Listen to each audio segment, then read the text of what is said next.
Hey, loves. This is Angel with Beauty and Beast in Business and 3B National Consulting Group. Today, I am here with Sarah Muniz. She is within the insurance industry as well, so I'm really excited to have her on. And she's an author. So we really want to talk about her experiences, as well as her book that was released, and those within the insurance industry and without. We hope that you will take a look at that book and maybe purchase it. It is to support her. It's to support the voices that she is bringing to this industry and hopefully some change. So it's nice to have you here, Sarah. Thank you. I'm excited to be here. Let's start with telling us a little bit about yourself. So I have been in the insurance industry since I would say probably I was a baby. I didn't realize I was that young, but 21 years old is pretty young in the insurance industry. So I started off at 21. I've been here 22 years. You can do the math. I'm still 21 years old if you can't. But I've had a love-hate relationship in the insurance industry. I've had a lot of opportunities, and I've loved learning and helping others, but I've also had a lot of barriers because of who I am and my gender. And so I'm trying to change that so that we only have opportunities in this insurance industry. So I love that because that aligns a lot with the diversity, people equity, inclusion, and belonging that both of my companies really advocate for, and I publicly speak on as well. And so that's really what caught my interest on the book, and really telling some stories that many of us as women do not talk about for a lot of different reasons.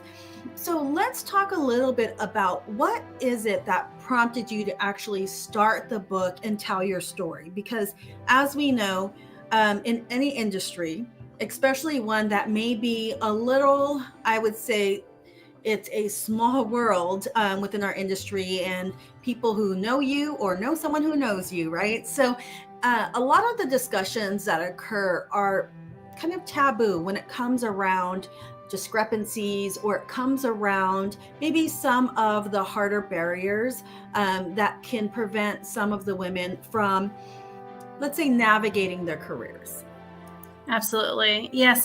So the fire that got lit underneath me to write this book was actually a friend of mine that I had a conversation with. So basically, we've become friends throughout the journey.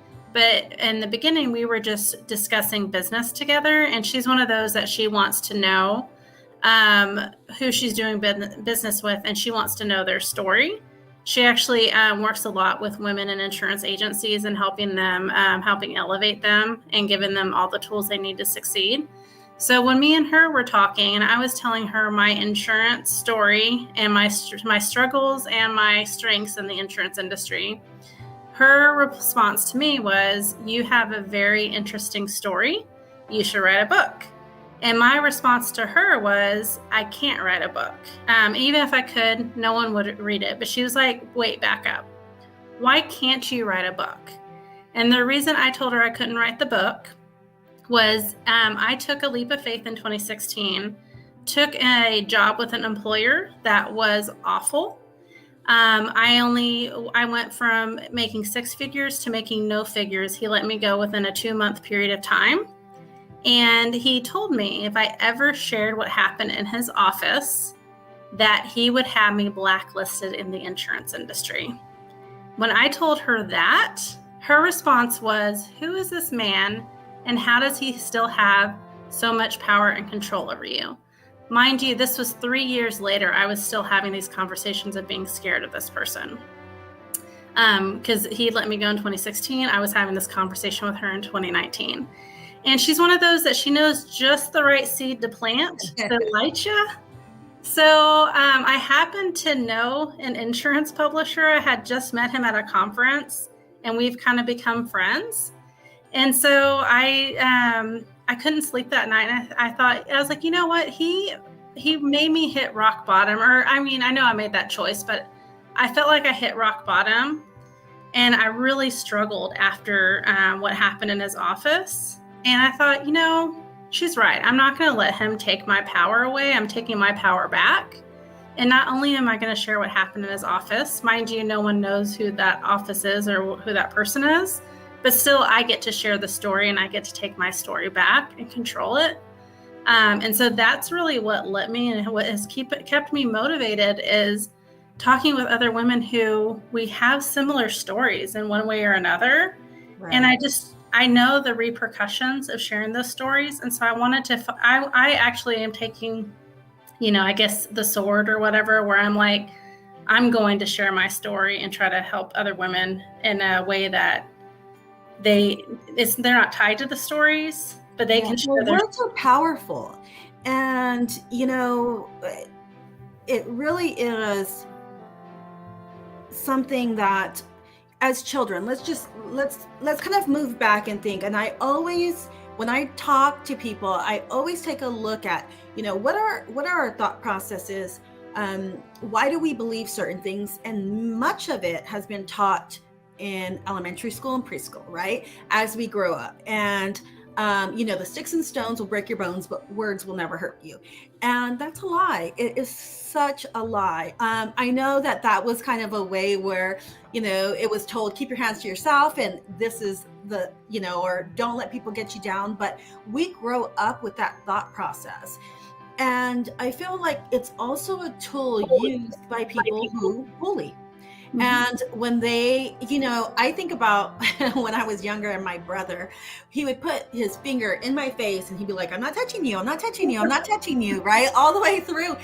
And it would drive you nuts. And here it would be, this emotional turmoil and this anxiety that I would start to have when people would put their hands near my face and things like that. Well, it follows you. And now as an adult, these people who use words or use actions that they don't believe are impacting you significantly or they benefit from, they do them on purpose. And so one of the key words that you just said, and I love, is yes, I made that choice, right? So it's about taking that power back and saying we made a choice that created a certain circumstance, but we also have to make sure that just as you told your story, while we take our power back and we I will say hold or live the choices that we make that lead to something else, we also need to make sure that we're utilizing our voice to tell the story that make others or, show others and their decisions that they made that impact other people, right? So that's really where diversity and equity, inclusion, and belonging comes from, and why there's this huge movement going on right now about that, because I don't believe that it's really been done previously. And, as you said, your story probably emanates throughout the world with so many professional women in and outside of the insurance industry. So one question I want to ask you as well is, there are so many different aspects of insurance. What type of insurance, are you working with? And once the separation occurred, how did you find the strength to kind of pull yourself back together and say, okay, I need to get to that next step because I still have bills to pay? Right. So I'm on the personal lines insurance side. I actually work in independent insurance agencies for most of my career. I've dabbled on some of the other, like on the carrier side. I tried an InsurTech. I tried to work for an aggregator, and I've just ended it right back up with what I know, selling personal lines insurance through an independent insurance agency. So that's really where my niche is. As far as pulling myself back up, man, it was hard. It was really, really hard. I actually struggled from 2016 to probably 2021. And it wasn't just, it was a ripple effect from what happened in 2016. And I kept picking myself up and then getting knocked down, if you will. So in 2016, I had that horrible experience. I'm the breadwinner of my family, and it really hit us financially hard. And it's really hard when you've built up a book of business to build up a new book of business. Plus, my confidence was really broken. So I went and took a position with another independent agent because I needed to feed my family. But I was very, very depressed when I did. A couple months, I got hired within 30 days of getting let go, making maybe 30% of what I was used to making. And I had to earn the rest, the other 70% by commission. And I didn't have, I had a non-compete. So I didn't have clients that I could pull from. I had to start fresh. Luckily, that employer was understanding. He didn't know I was depressed, but he still helped me with getting training on how to build up my funnel so that I could start building back up. And he gave me the time and space to do so, which helped me with healing from the previous situation. I fell back on my face, and it really wasn't an employer's fault. It was more my mental health was not where it needed to be. A lot of childhood trauma, actually, as it turns out. And I was going to go to 2 years into this particular agency, they usually put you on straight commission. And I kind of freaked out about it because I didn't want to go back to making only half of what I was making, even though I still wasn't at what I was making in 2016 previously to taking that other position. And so it shut me down. For some reason, I just kind of had a real bad anxiety and kind of completely shut down. Was it trigger? It was a trigger, and I just felt like such a loser for letting my family down. So with the new employer, was a conversation had, or did he kind of know where you were coming from when you got that job, or was that just something that you held tight to you and thought, okay, I'm starting afresh? It was something. He knew that I came from a bad situation. He actually hired me because I sent a plea out on LinkedIn saying, hey, I just I don't even know what I said, but I just said I really need help finding a good new employer. And he was one of the first people. I interviewed with a few, but he was the first that I really liked and that I ended up going to work for.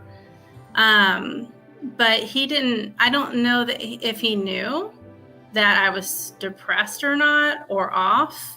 I think he knew the transition that was he knew the transition was a rough one, and he knew my previous employer to the one that let me go. So I worked inside of a credit union for 9 years, and so he knew the agency principal of that credit union, and that and he knew I was really good at what I did, and so I think that had a lot to do with him being willing to wait and be patient and help me along. He was your, let's say, ally as you were working through this. He was giving you the opportunities and kind of the education or the support that you needed to work past some of that trauma. Yes, yeah. And I worked remotely, which was okay at first, but for me, I get stuck in my head. And if I'm not getting the numbers that I want, or if I'm not talking to my manager on a regular basis, I can make up stories in my head that maybe they don't like me anymore, or they don't think I'm a good employer. And then all of a sudden I'm reliving through my getting fired trauma. We are our worst enemies, right? Yes. So we say so many things to ourselves that we would never say to somebody else. Yes. And it is difficult. And, I think even when we talk about, COVID and how COVID affected a lot of people. So I will say I've worked remote, I'm going to say probably a decade. And I do love it. I do. But when COVID hit, it was something different, right? So it wasn't like, oh, I work remote, but I can go out to, lunches with my clients. I can still go to conferences. It was like the world shuts down and now you are by yourself.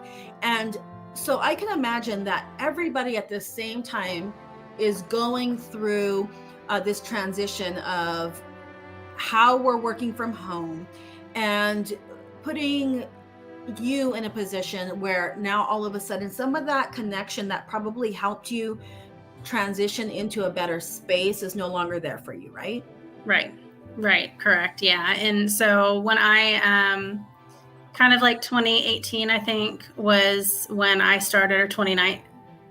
Yeah, it was 28. I think it was 2018. I hit a wall again and had, probably the worst depression episode I've ever had. And I think my boss kind of knew, but he didn't know because he was in Austin. I was in Dallas, Fort Worth, which for people that aren't in Texas, that's a 4-hour drive. And so it was really hard, and it was really easy for me just to kind of give up on myself. And I did. And luckily I got some help from a professional therapist, and we talked through what was going on. And basically she was like, at this time, we still had the option of working around people. So she's like, you have to get a position where you have people around you, because that helps energize you, and you're draining yourself with all your negative talk going on in your head, and all your telling yourself that you're a loser for taking your household into financial trauma. She's like, that's not helping anybody. You're just hurting everybody, hurting yourself, essentially. And so I ended up leaving there and taking a position just to be around other people, not making any more money or anything, just somewhere that I had to go into an office. And it did help heal me. It really helped. So for those who maybe have thought about seeking professional help, or thought about, speaking to a therapist, and, have, I would say, qualms about it, because we also know that there's a lot of stigma around that as well. What is your, let's say, pearl of wisdom for them that might help them see things a little bit more clearly, about how it helped you? Right. I'm truly, truly a believer in therapists and psychiatrists and whoever you need to get help from. I actually come from a household. My mom had bipolar disorder, and I was in denial about having any mental health issues. I figured I thought I was happy and that everything was fine. Yet I was struggling from depression, and like major depression episodes where I couldn't get out of bed for weeks at a time. And then when I felt fine, I was great. Turns out that when I was great, I was manic. And then I would go from really, really highs to really, really lows. And so I just always hoped for the highs and just waited around for the highs, which ultimately in 2018 led me to hit a really, really, really long depression episode. It was so bad that basically my husband, I had tried to see therapists in the past, and I just never clicked with them. And I just thought it was kind of like a waste of time. And I didn't want to be on medication because my mom was always on medication and she was over medicated. So I was afraid of becoming like her. When my husband basically gave me an ultimatum, you either go see a therapist or you have to go to a hospital, because that's how bad things got. That was when I started taking my mental health a little bit more seriously. And honestly, it saved my life. So when we talk a little bit, let's go back a little bit about, having this traumatic experience of being in a toxic environment for employment. Some people are going to look back and go, well, it was only 3 months, right? But when I look at something like that, it's not about the timeline. It's not about, specific things. There's a lot of things that play into it. And when we look at toxicity, it's draining as it is, right? So it's kind of, you wake up thinking, or go to bed thinking, oh God, I want to go to work tomorrow. You are always on edge, wondering when the other shoe's going to drop. How is this other person going to come in? What's going to be, the negative treatment, or some of the words that they're going to say, or, how are they going to intentionally put barriers there and intentionally remove your power, right? Keep that bully kind of mentality going. And when that occurs to you, once, it is a hard thing to deal with, but when it occurs day in and day out for a week, a month, 3 months, a year, it becomes very traumatic. And it's something that takes us a lot longer to deal with because most of the time we withhold it, right? I was once told, oh, Angel, you're so stressed out, but you chose to work. And that played like a video in my head for a long, long time, for years, because I thought, well, in other words, I couldn't, complain about anything, no matter how bad things were, because I chose to work, right? I chose to have kids. I chose to have both of this work and this life.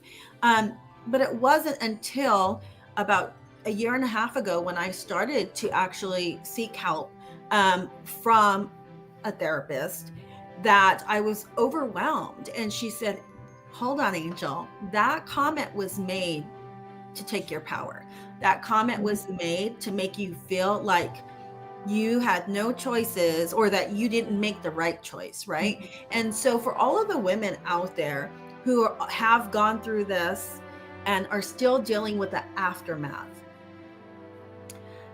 let's talk a little bit about how maybe not just, seeking assistance through medical, but what about a network? What about a community, or maybe other people that, you've had in your life? How did they play into your recovery of this traumatic experience? And how do they continue to play that role? Right. So actually, I started building a community probably in 2019 of other like-minded women, just trying to collect as many other women as possible, not only to find stories to tell in the book that I was writing, but so that I could feel not alone in my journey and know that I was led to believe by a lot of employers that the common denominator, the reason why I was having issues with different employers, because this wasn't the only one I had this kind of experience with. They all made me feel like it was my fault. They're like, oh, Sarah, you're the common denominator. You're the problem. You need to stop asking for so much when you go workplaces. Keep your mouth shut, keep your head down, and do your work. And I'd always be the number one producer for the most part. And I even had employers who, because I was the top producer, they expected me to produce for other people who were not producing. So like if somebody else had a $50,000 goal and I had already met my $50,000, now I have to get to $100,000 because they knew I could and the other person wouldn't. So I would be expected to do those type of things and get that extra stress put on me. So having the conversations with other women and learning that I'm not alone, I'm not the only one going through this, has really been healing. And in fact, I'm about to go on a women in insurance retreat that a friend of mine put together. And we're basically going to swap stories, figure out how to navigate things, and help make the industry a better place. Yeah, that's, it's one of the biggest things. And whether you are a woman, a man, non-gendered, whatever it may be, one of the most impactful things you can do to support yourself and to create a more positive atmosphere is find others who can support you and you can support them.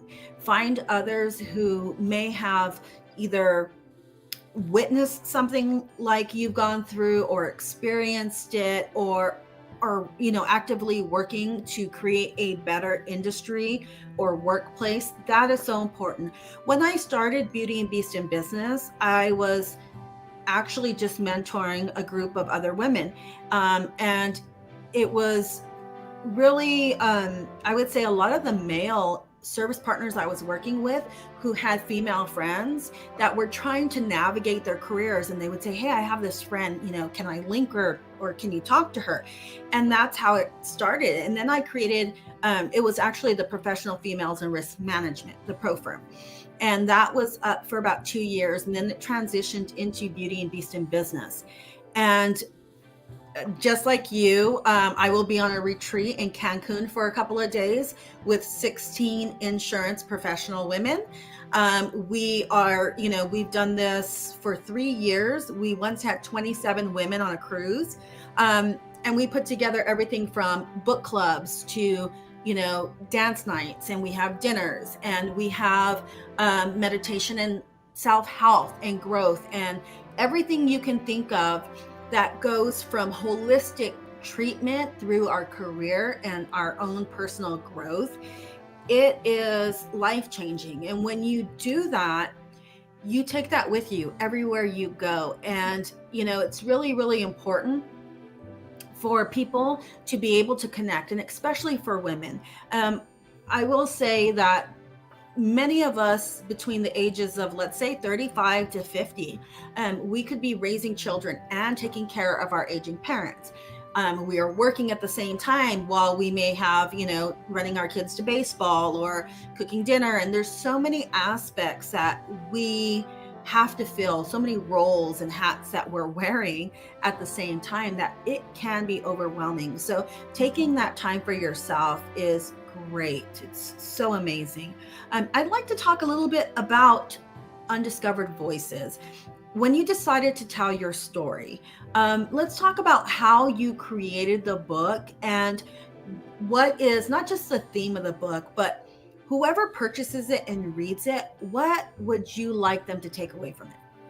Absolutely. So the book is basically about the talent that is going unseen or unnoticed or unelevated to leadership, which essentially are women. Women in minority groups. We tend to get stuck in lower management levels, and it's really hard to break out or break above that for numerous different reasons. So I took the concept of there being plenty of talent in the insurance industry, and then also the concept that everyone's complaining about there being a shortage of talent. So I'm trying to marry the two, and I have in the book. So basically 61% of our industry are women, yet only 12% make it into upper level leadership and above. So I'm saying that there has to be more than 12% of us that are talented, and we're getting stuck, just like I've gotten stuck in lower levels, and I've actually asked and wanted to move up, and I've gotten hard stops. So I'm trying to change that, like let leadership know, hey, we are here, we're talented. There's not a talent shortage. We have a talent abundance. It's just all gone unnoticed. If the things don't change, we will have a for real talent shortage, because all these talented women are going to go find other places to work.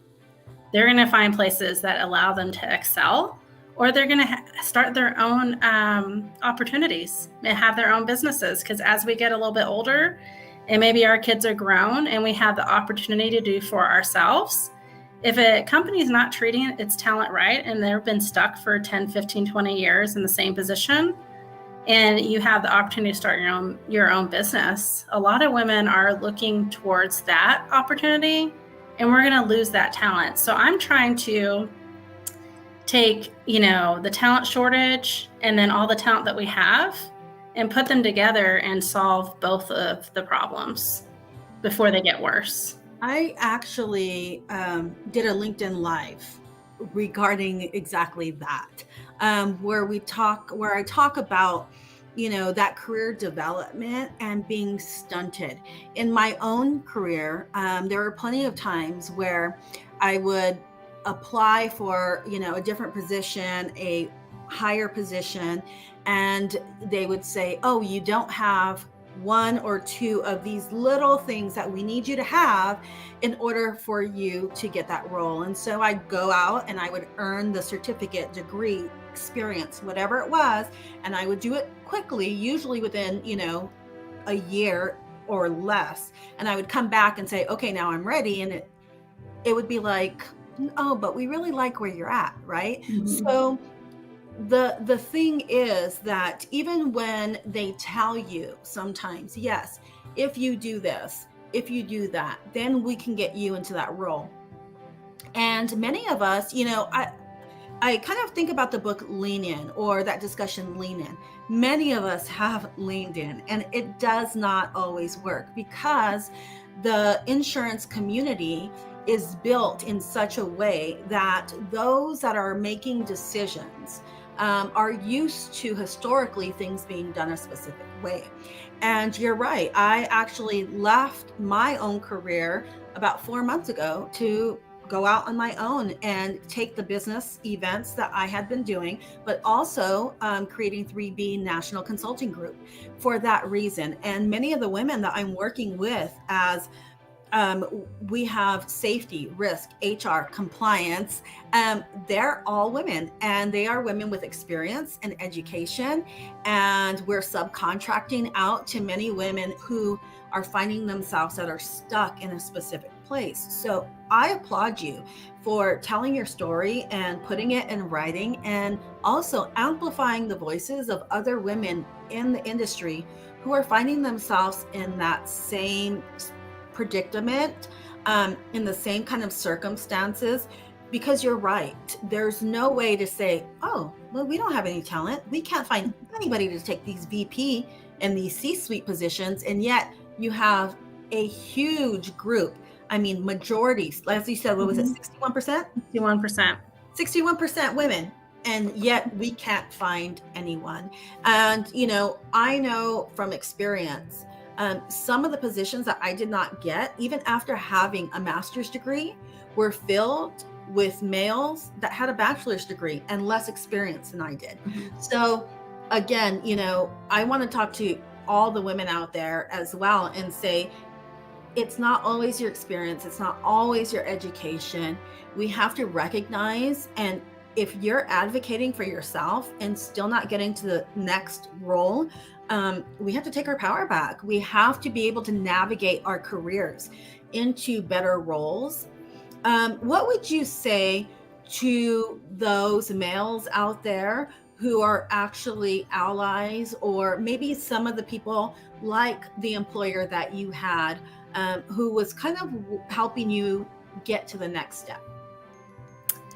I would say that you need to make sure that you're mentoring and advocating and sponsoring the women that you believe in, the talent that you see around you, and not only when it's convenient for you, even when it's inconvenient, because a true advocate advocates whether it benefits them or not.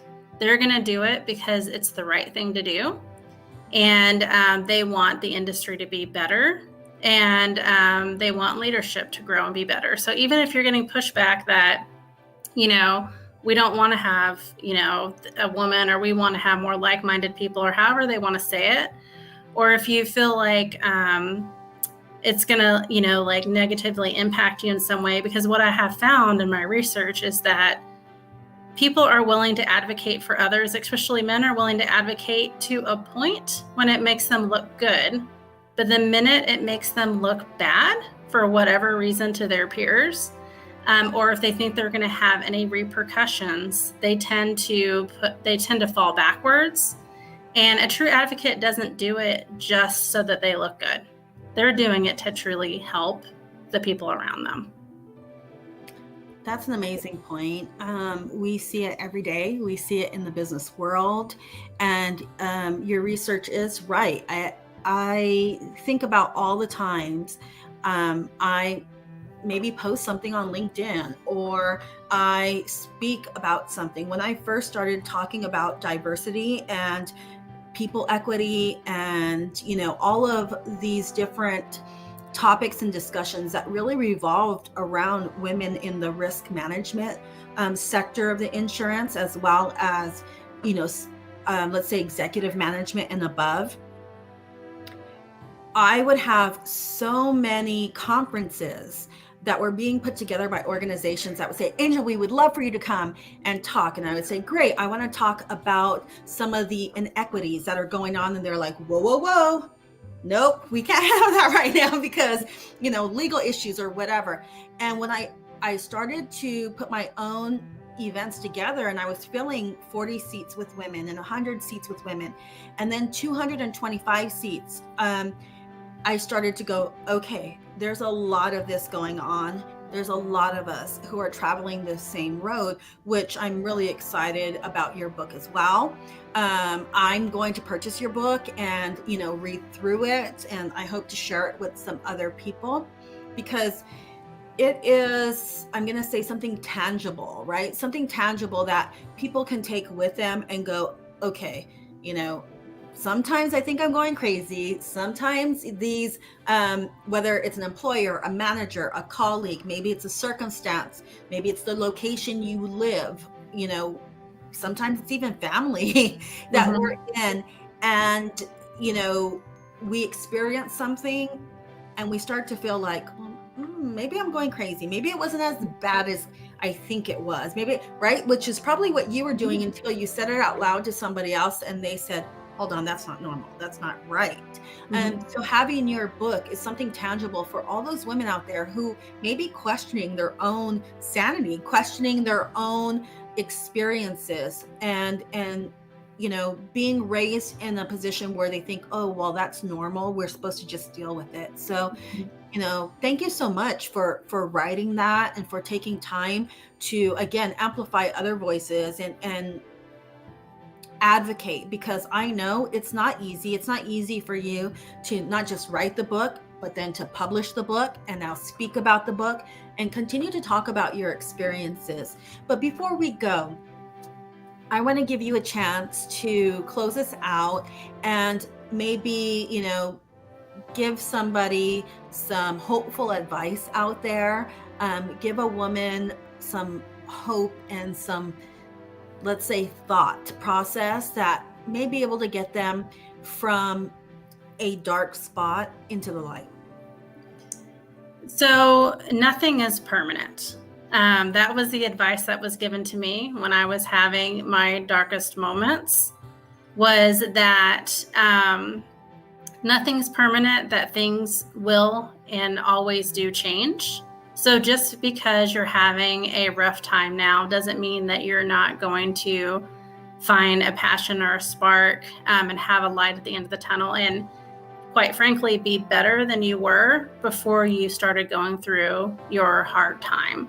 It's really hard to see that when you're struggling, but there is always light at the end of the tunnel. Nothing is permanent. It's always temporary. So that's what's gotten me through a lot of my hard times. And I have to say, I've gotten a lot of women who have reached out to me on LinkedIn after reading my book, and they said, they're like, exactly what you said. Thank you for writing this, because I thought it was just me, and now I know I'm not alone. And that means the world to me. That's amazing. That's amazing, because that's the impact that you're making on the world. One woman at a time, right? One person at a time.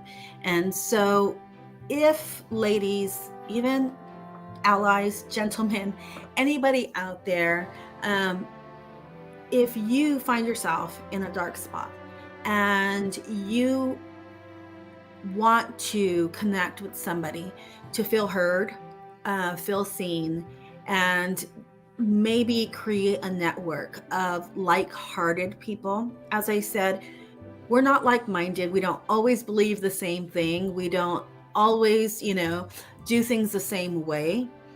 And that's okay. That's where diversity comes in. But we're like-hearted, which means the whole goal is to impact our industry and our world in a better way. If you feel like you would like somebody to talk to or send a message, you can find myself or Sarah on LinkedIn, and you can go to my website at www.beautyandbeastinbusiness.com. We're always here to support and to help you. Thank you so much, Sarah, for coming on today and for talking a little bit about your story, but also giving hope to those women who might be in our industry and need that spark to get them to the next section. Absolutely. Thank you.